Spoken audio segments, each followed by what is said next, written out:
We are so excited to have Beth Allen, Linda Praley, Mike Ruddock, and Sydney White here today to speak with us about how they really do their work, really helping bringing the necessities and comforts to the citizens of underserved communities. We're really excited to hear about some specific ways that they've created impact with content during COVID.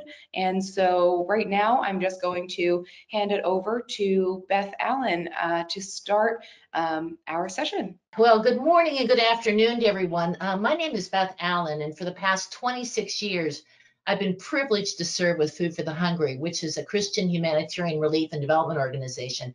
I'd love to share with you about how we use PhotoShelter to enhance collaboration with our worldwide staff and other supporters as well. To give you an idea of the reach of Food for the Hungry globally, here's a look at the countries where we serve people in need and where we raise funds. All told, we're communicating daily with people in more than 20 countries worldwide. I'm going to focus today on the media dissemination process, how we've been able to utilize PhotoShelter to improve our global collaboration. While we do usually, outside of COVID, mount 4 to 6 professional shoots per year, the lion's share of our day-to-day digital assets come from these people here, the international communications coordinators for each country where we work, and they in turn liaise with other staff members and community leaders to obtain assets.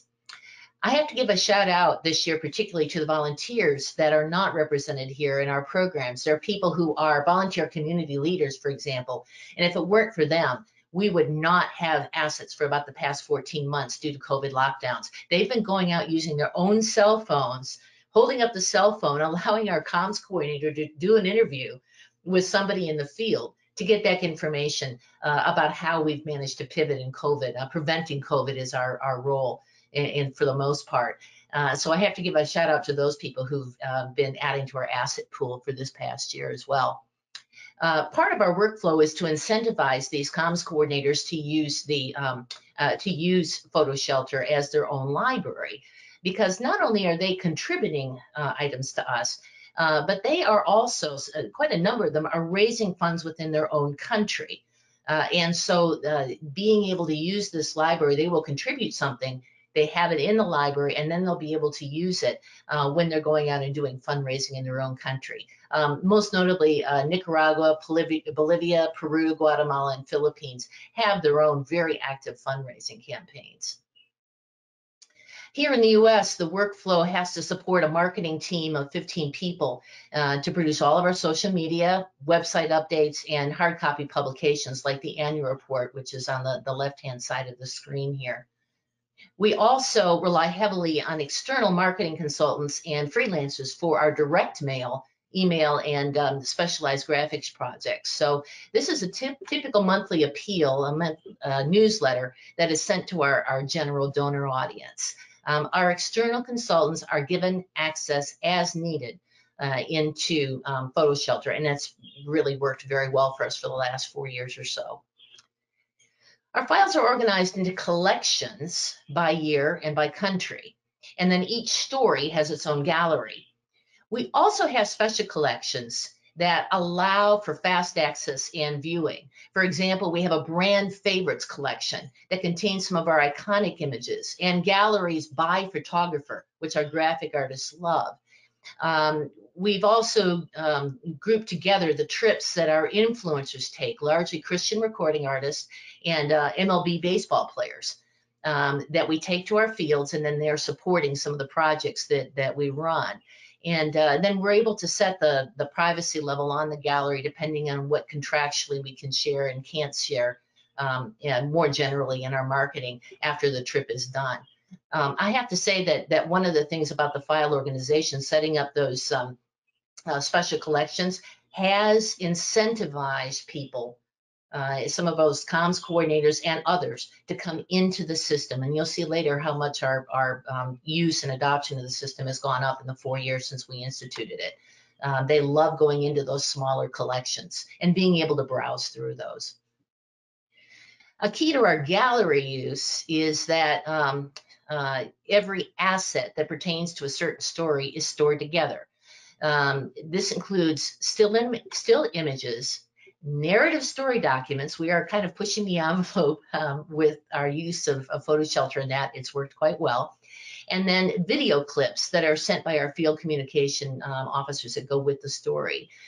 We bring in 60 to 80 stories a year, and then having all of those assets in one place allows us to make decisions about where to push that story out based on where the story can be best used and the quality level of everything. It's great to be able to see what the quality level is before we push it out. And this has become really important in COVID too, when we're doing a lot of our photos are coming into us by cell phone. So for example, we have a large variety, large variation in the resolution of the photos that will come in. And sometimes that will, a low resolution photo can't be used for print.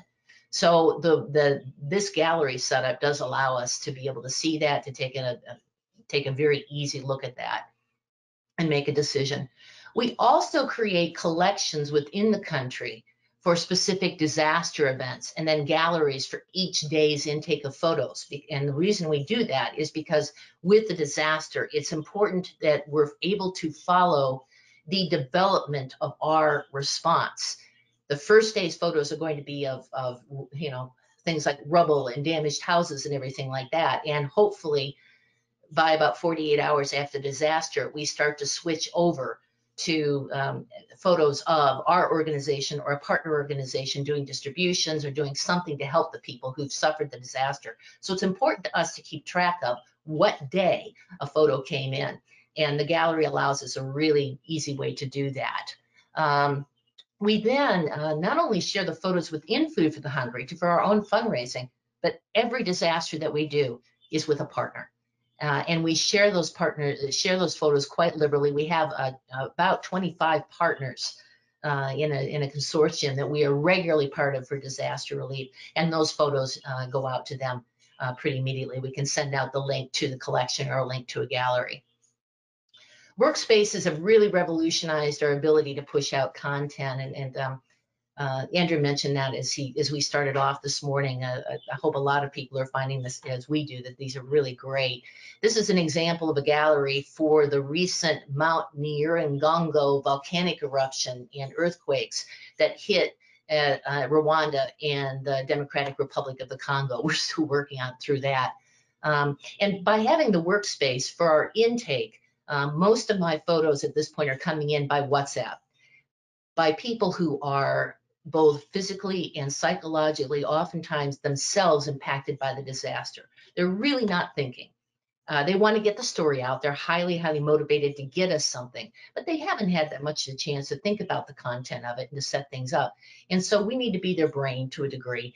And the workspace allows me a place to look at the full photo, see if there's anything, for example, private data that I can't use. I have to look at things like if you're doing a food distribution, there's a list. You'll often have pictures of somebody approaching to get their food distribution. There'll be a list on a table. And if that list contains readable, private, biographical information about the people that we're helping, then I have to, then of course we would not be able to use the photo. So that's the kind of thing that the workspace allows me to do.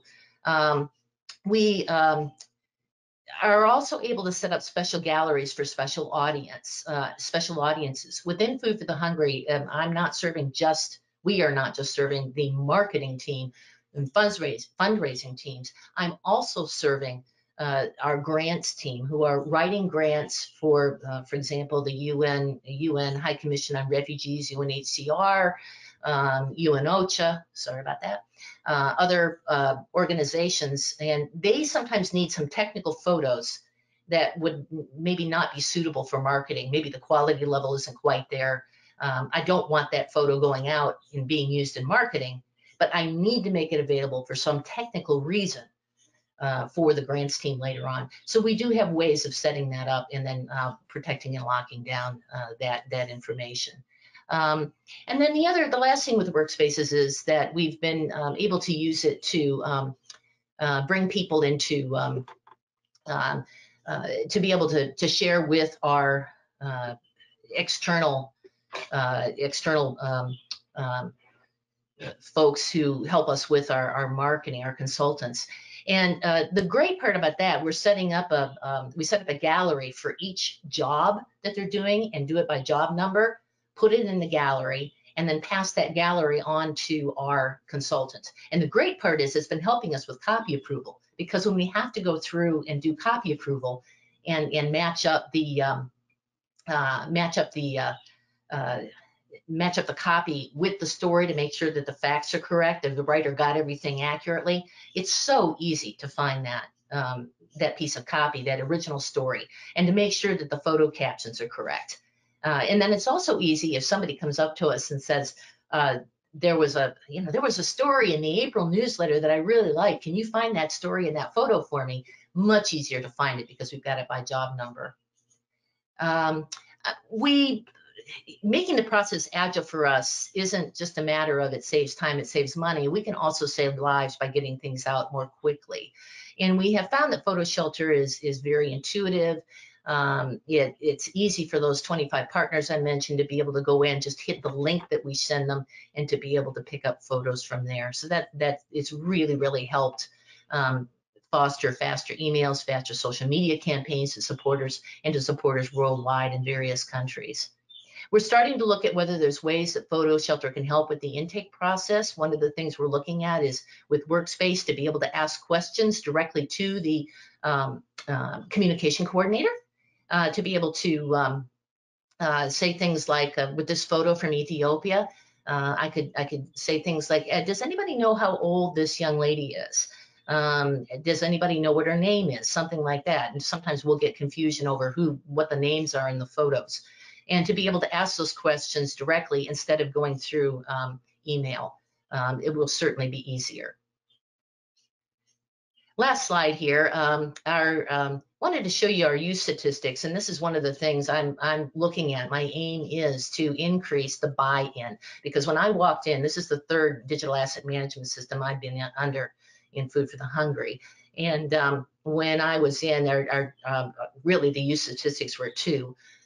When I came in, it was, somebody putting it in, one person taking it out, and that was it. So, and so we want to try to increase that. But May 2017 was the first report that I got back after we started using PhotoShelter. And then I just took a snapshot May 2021 to give you an idea. And we're looking at 8 times the number of downloads. I'd say that 25 to 100 downloads in over a 90-day period is pretty average for us. Number of individuals downloading in 2017 was 25.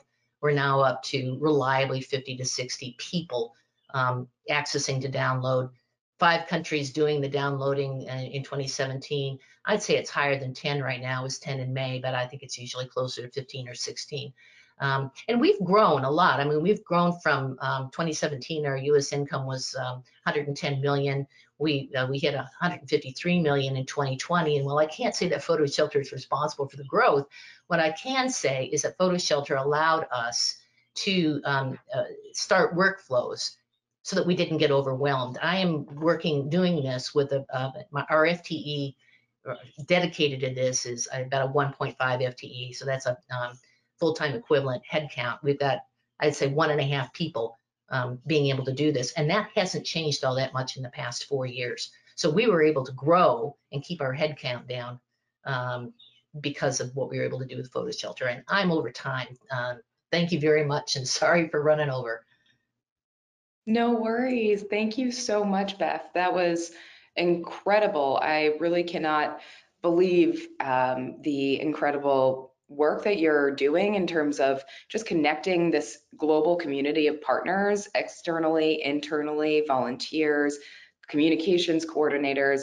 It's fantastic. Also, of course, yes, PhotoShelter could never match what the organization itself is doing, but we're so grateful to be able to work with clients and partners like yours to really deliver and enable you to deliver stories that can save lives.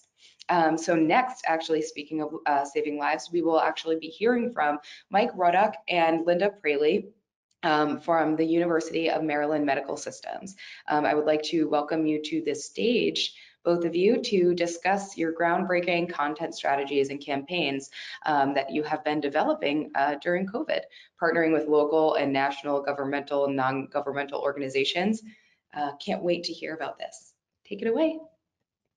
All right, well, so I'm Mike Ruddick, and I'm the Director of Creative Communications for the University of Maryland Medical System, and I've been with the organization for about 4.5 years.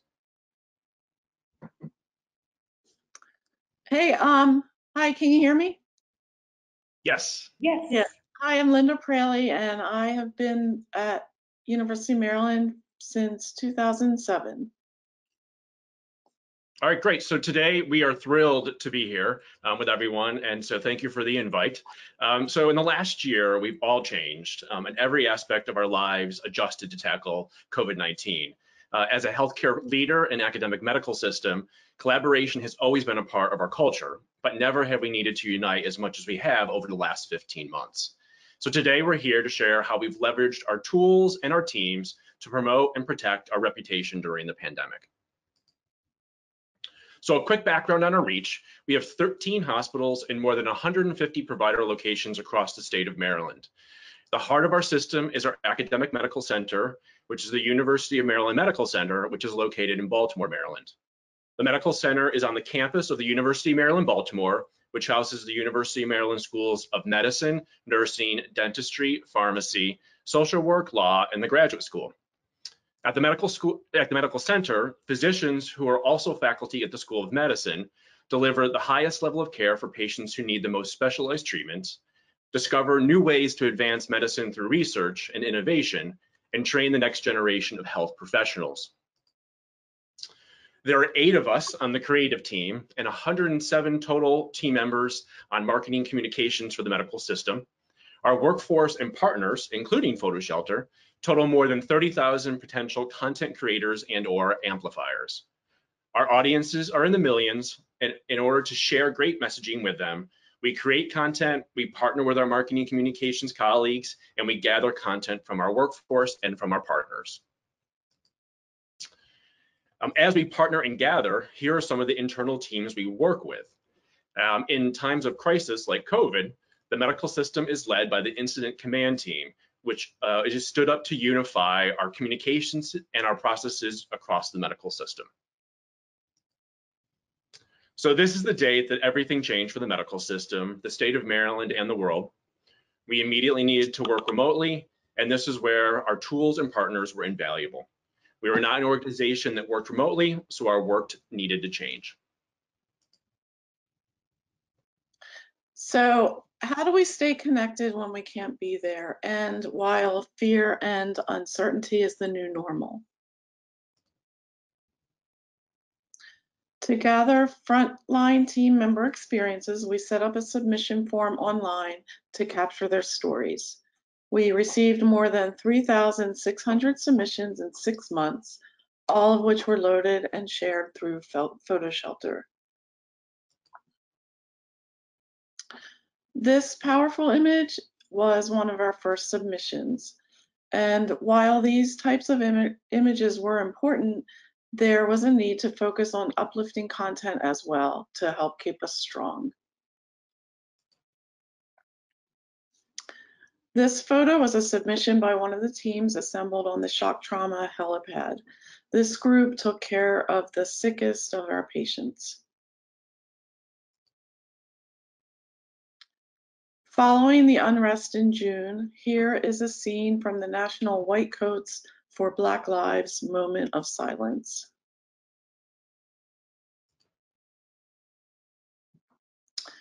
Our therapy dogs were put to work capturing national media attention as they care for not only our patients, but also our team members. A physician couple here reimagined their wedding plans and got married on the helipad.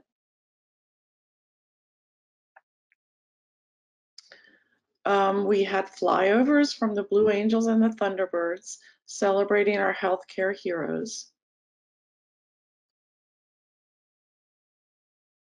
Due to the mask shortages, Under Armour, which is a Baltimore-based company, partnered with us to develop cloth masks for use in non-clinical areas. We gained national attention again when a bride wore her wedding dress to get her her vaccination. This was captured by a quick-thinking member of our operations team who saw this as a memorable moment.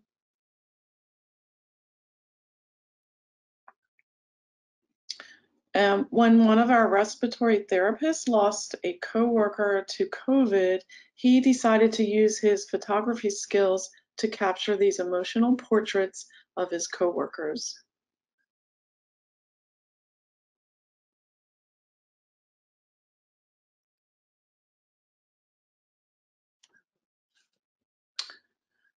We uploaded all of his photos, more than 100 team members, to PhotoShelter, and we were able to maximize their reach by creating a campaign around masking. So as the pandemic wore on, an important initiative was supporting team members' morale. We created an internal campaign combining the pride of our state of Maryland flag with inspiring messaging. So here are examples of the initial creative, all centered around the theme of Home of the Brave from the Star Spangled Banner, which was written by Marylander Francis Scott Key as he watched the American flag fly over Fort McHenry, which is located in Baltimore. As you can see, the theme took off and was used in thousands of communications, all accessed by our team members using PhotoShelter. We wrapped buildings. We captured videos of our experiences. And our team members shared their stories, all stored and shared through PhotoShelter. Our external partners were integral to our success, and documenting the production was a part of our story.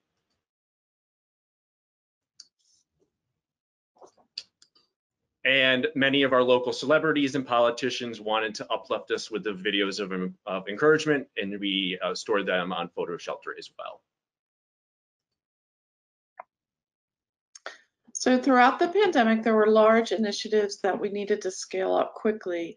It was very important for us to be agile. As a healthcare organization, it is our responsibility to provide factual and timely information to our patients and communities. We created dedicated content on our website, developed display advertising campaigns. We created animations for social media and employee communications. And within the first 6 months, we had uploaded thousands of assets to PhotoShelter. We supported the Baltimore Convention Center Field Hospital, which was co-managed by us and Johns Hopkins Medicine. The site served as a field hospital as well as a vaccination site and a testing facility.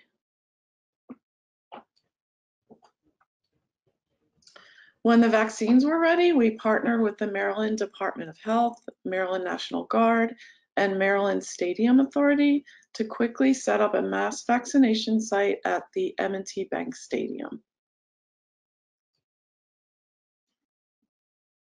At the same time, we developed a campaign to encourage vaccinations and to provide vaccine education. We created signs and wrapped windows.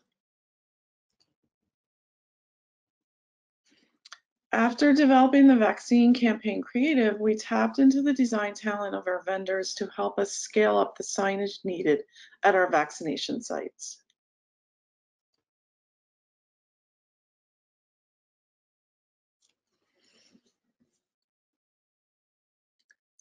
We captured footage as this was history in the making. We had VIP visits. Here you see the Governor of Maryland, Larry Hogan, viewing the pharmacy, which was set up where football fans normally order a beer. Our biggest celebrities to visit the site came in April. Vice President Kamala Harris and Dr. Fauci, joined by our governor, the mayor of Baltimore, and the clinical incident command leader for the site.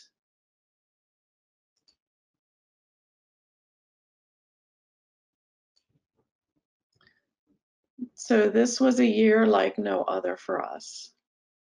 So thank you all for letting us share our stories with you today. And if we have time, we're happy to answer questions, but Mike and I really appreciate the time. That was amazing. Thank you so much. Thank you both for being here and for explaining and showing us how you really brought together, honestly, a local and regional community and national partners to honestly help us heal and see each other for this time. Fantastic work. And we can't wait to dive even deeper with you. Just letting everybody know who's on the call and still joined with us, that if you head over to the live chat room, Mike and Linda will be here for a little bit longer today to answer any questions. And as always, the Slack community is still open for networking and connecting. So I don't know that we will have some time at the end, but we are actually going to transition to our last speaker now. Thank you so much, Linda and Mike. I will now bring up Sydney White to the stage. Sydney has been, Sydney is the Senior Director of Content and Storytelling at Special Olympics, and we feel so honored today to hear about all of your work at Special Olympics leading up to the 2022 Winter Games. Really excited to see what you have to present today, and I already got a little taste, so I'll just back off and let you do your thing. Thanks so much for being here, Sydney.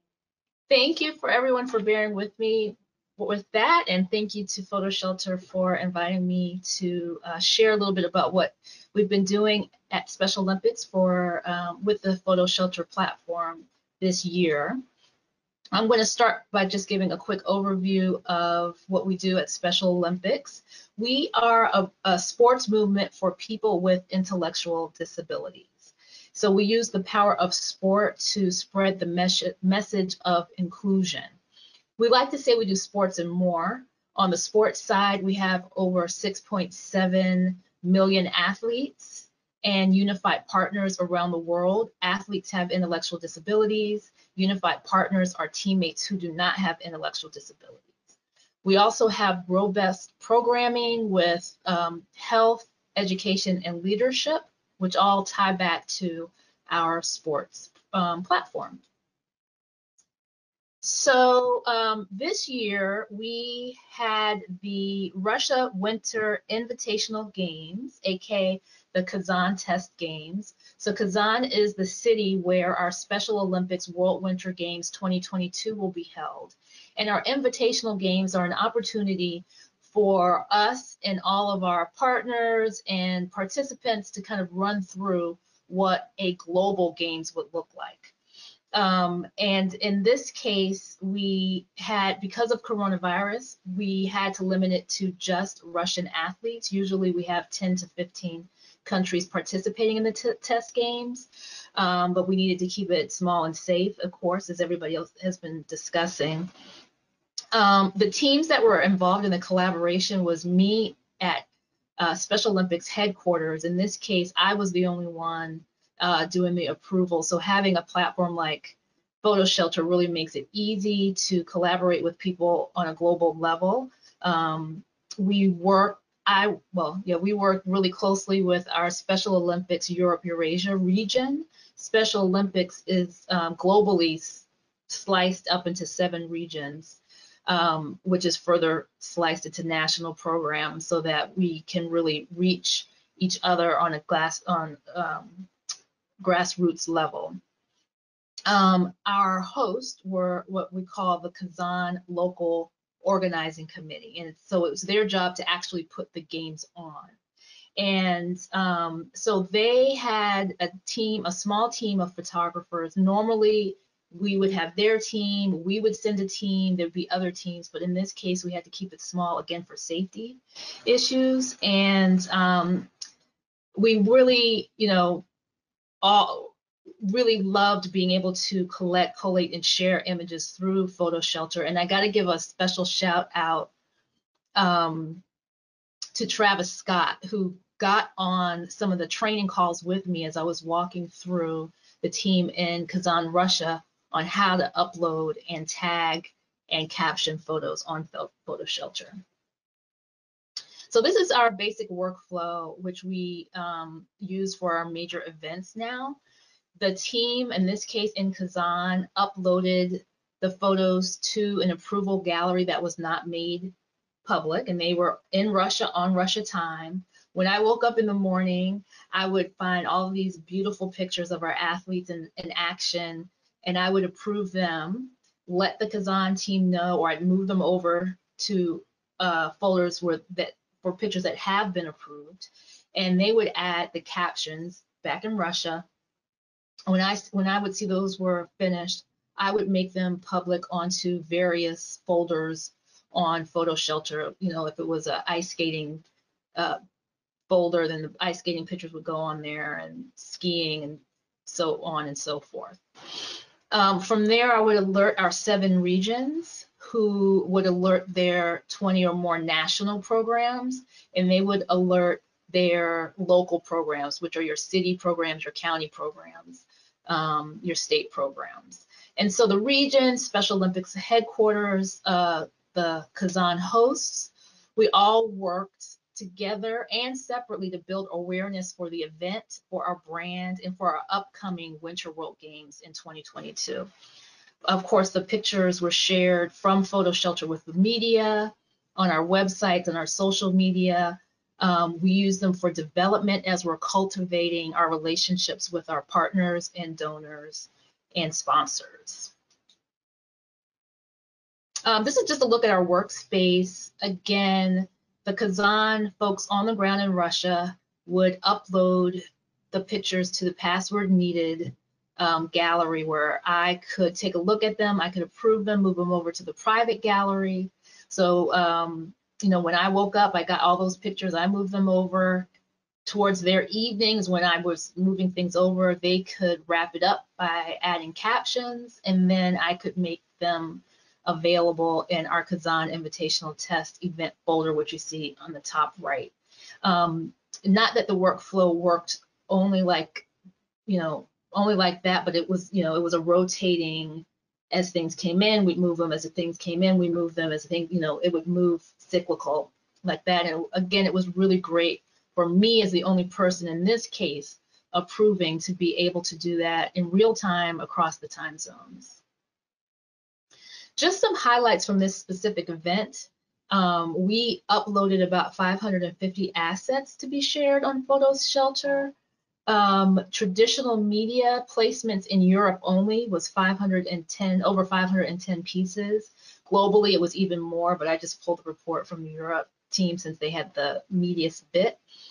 We reached over 223 million people, and for social media, again, only in Europe, we had over 1 million impressions. Here's just an example of some of how the assets were used then and how they continue to be used. In the upper left corner, you see an Australian news and entertainment site shared a picture from our logo reveal as it was being shared on the Kazan Kremlin. And we also were able to share our logo, so they were able to use both of these in reporting about our logo reveal event during the games. In the lower right hand, you'll see that our host city, Kazan, was able to continue to use these assets to do things like announce the opening of the portal for media accreditation, so that reporters can go ahead and get themselves set up for World Games. We will continue to use these assets in the future to promote the movement, to share stories about specific sports, with our internal and external reporting, and for things like teaching and training materials. And again, this exercise, this test event, was for all of the stakeholders to be able to have a run through as we get ready for our Special Olympic World Winter Games Kazan 2022, which we're really excited about. Again, we'll have to see how many people are able to participate due to COVID protocols. But we're getting ready to kick everything off January 22nd through the 28th. We'll have 1,000 to 2,000 athletes participating with about 30 to 50 countries, 7 sports, 300 volunteers. And just to give you an idea, our summer games are a little bit larger. And when we first started implementing the PhotoShelter platform, we used it in 2019 with our Abu Dhabi games, which had 7,000 athletes as opposed to 1,000. And so we had thousands and thousands of assets that we were able to upload and share very quickly. We'll have to see again what we're able to do in terms of travel for the World Winter Games in Kazan, but we'll have, or traditionally we have many teams on the ground. We have our internal team, we have the hosts team, we have volunteer teams, student teams. We usually partner with a news agency who can get things out really quickly as well, that would be really very appropriate for the news. And so we have all of these teams that upload to PhotoShelter that we're able to turn around quickly and get out to the world and everyone. One of the things that we're really excited about potentially using with PhotoShelter is their AI technology, which would allow us to have almost instantaneous captioning and identification of our athletes based on their face and jersey number recognition. So we're really excited about this, and just to build on the excitement that we already have on being able to easily reach our global audiences quickly to share these stories of inclusion, to show that our athletes are skilled, trained athletes who really are able to do incredible feats that, I cannot do downhill slalom. So, these are the best of the best in terms of the world of intellectual disabilities. And so that's it for me. I thank you for your time, and we hope to see you all in Kazan, or at least follow our stories.